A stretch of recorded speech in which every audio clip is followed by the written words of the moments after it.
In the physical world, the most important aspect is geometric perfection.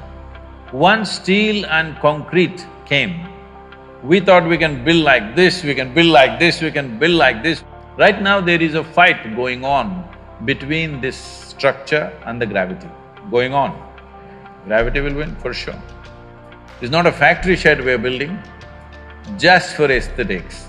They were willing to invest their lives absolutely, everything they got.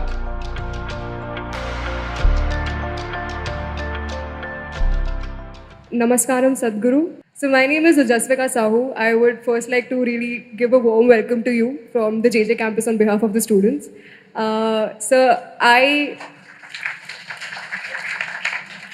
We architecture students especially, were really aroused and excited about this event, mainly because we are very well aware of your contributions to your Coimbatore ashram.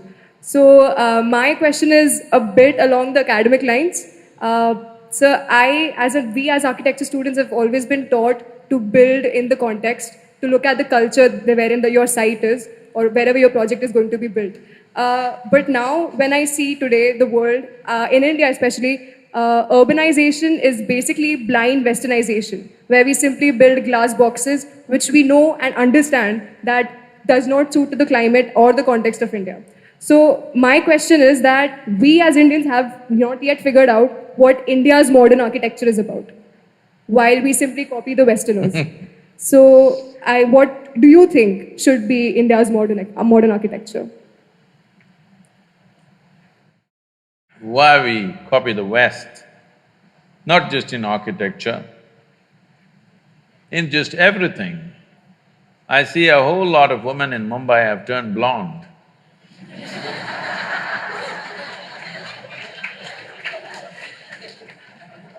I have no problem if your hair turns blue or green or purple or red, but blonde. I have no problem with that color either, it's just that they left us 70 years ago, but they're still living in our minds.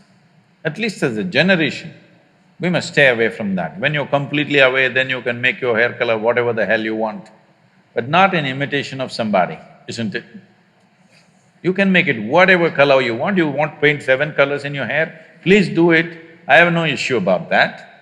But you shouldn't be doing it because some color is superior to your color. That's apartheid, isn't it?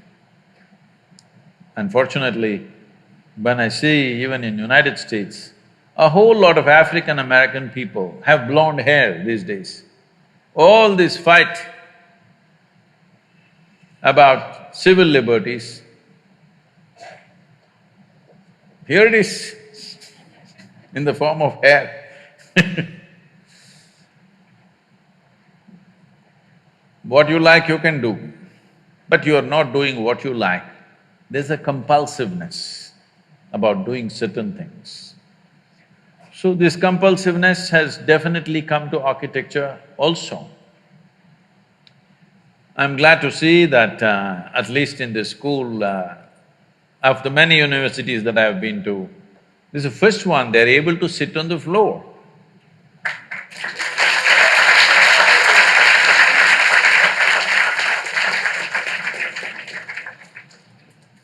Most people are stuck like this,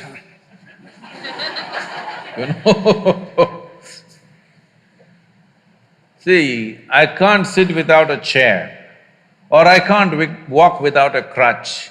Is it very different, I'm asking? In some way you crippled yourself, isn't it? What are you going to do if I leave you in the forest? How are you going to shit, I'm asking? Yes? Because people think there is some kind of fashion in crippling yourself. So this has gone into every aspect of our life and architecture. What to say of… See, if you look back at ancient India, what aesthetics!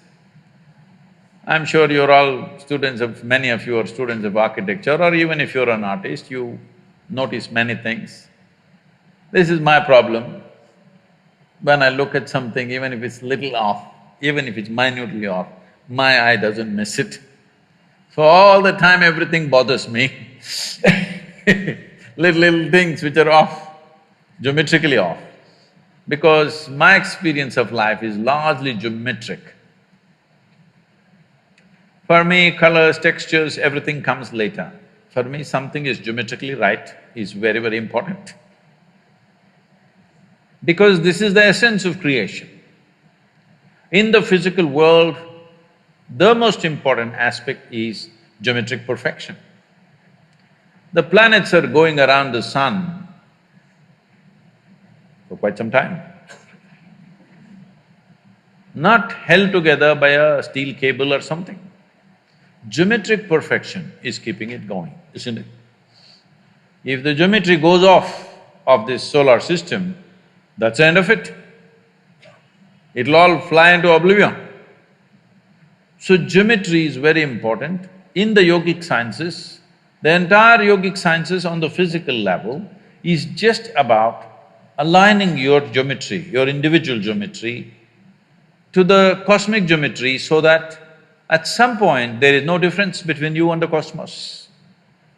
You experience everything as yourself simply because you have attained to a certain level of geometric perfection. It's not just in the body, in your physiological structure, yes, but in your chemical structure, in your energy structure, you get your geometry aligned with the larger geometry so that you and that larger phenomena feels just the same because they're properly aligned. A machine, let's say an engine, let's say a car engine, if we say it is well engineered, essentially we are saying it's geometrically perfect. Yes or no? It is geometrically so perfect, there is least amount of friction. The same goes for this. If it is geometrically perfect, there is least amount of friction. If there is least amount of friction, there is very little wear and tear in terms of life. So architecture is dwellings and usable buildings that we build. In some way, they must find their place with the rest of the creation. I think we've lost this completely simply because we got certain liberty with material. Once steel and concrete came, we thought we can build like this, we can build like this, we can build like this, whichever way we want because of the strength of the material. Doing things with just sheer force is all right sometimes for utility. But if you do everything like that, your life will become ugly. Not only the building, your life will become ugly because you're doing things with force. Life is beautiful when we can do things with minimum force and maximum impact. Yes or no? Anything that we do it with minimum force but with maximum impact, then life feels aesthetic and beautiful. If you exert maximum force for minimum impact, that's a crude way to live. So our architecture has taken to this mode simply because we found material where the strength of the material is such, we can do absurd shapes and still make them stand. Something which has no right to stand up geometrically is standing up simply because of the strength of the material. If we withdraw from that excitement of finding new material to a more sensible geometry in the world, well, you will see world will feel much better. People will be much healthier physically and mentally if they live in such buildings. There'll be many other benefits. Above all, you will cause minimum disturbance to everything around you. So, when we started designing buildings, now everybody is in appreciation and in agreement, but when I first started talking about it, our own people who are around me, they look at me like this, and once I turn back, they roll their eyes at each other, is he gone crazy? it's not… I have a rear view mirror, they don't understand this. But it took lot of talking and talking and talking and talking endlessly to make them understand that it'll work.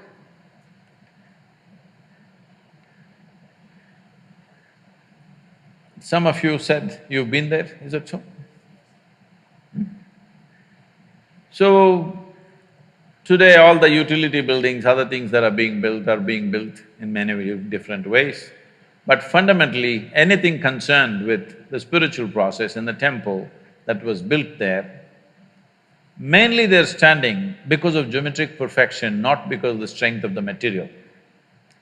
For example, the dome is the largest elliptical dome of its sort, 72 feet in diameter. It's not semicircular, it's elliptical like this. And there is no cement, there is no concrete, there's no steel. The simple technology is all the bricks are trying to come down at the same time, but they cannot come down. It's just like if 10 of you try to go through the door at once, you cannot go unless one person has some courtesy and they step back. It's my confidence in the bricks that they don't have courtesy, none of them will ever step back. So they stood there. The force of gravity, which is supposed to bring it down, held it up. See, right now this building, any flat roof for that matter, right now there is a fight going on between this structure and the gravity, going on. Right now going on or not? It is going on. One day somebody will win. Who do you think will win? Gravity will win, for sure. But we built buildings in such a way, because of gravity, it is staying up. It is not something… if you observe things in nature, it's all… a whole lot of things are built like this. So, we never used any steel, just brick, soil, sometimes a percentage of lime, that's about it. And the feel of these buildings is very different because there is no tension in the building, there's no stress happening all the time. So I keep joking, see, the building itself is meditating, at least you'll better learn something. The buildings are meditative because there's no stress in them. They're using the forces which are trying to pull them down as the force to stay up. This is something every human being should learn. What are the forces which try to bring us down? That is what you must use to go up. In a way, if you know something about aerodynamics, you would know aerodynamics is not against gravity. It is just using gravity to take off in a certain way. An airplane with the right kind of wings is not necessarily against gravity. But a rocket is against gravity. It's just the kind of thrust it has is like a forceful way of getting away. But an airplane is not made like that, simply is carrying tons and tons, you know. It doesn't matter how many times you have seen an airplane land and take off, you can still go on watching because there is something amazing about it that some 100, 120 tons simply takes off and flies. If it is… see, there are two kinds of flying machines, there are rotary wing machines and there are fixed wing machines. That is, fixed wing airplanes and the helicopters. A helicopter is taking off with sheer force. If you don't know this, I'm a licensed helicopter pilot. So, helicopter when you fly, moment to moment you have to keep it flying. But when you fly an airplane, all you have to do is take off and just leave it. Landing you must know unless you're a Bin Laden pilot.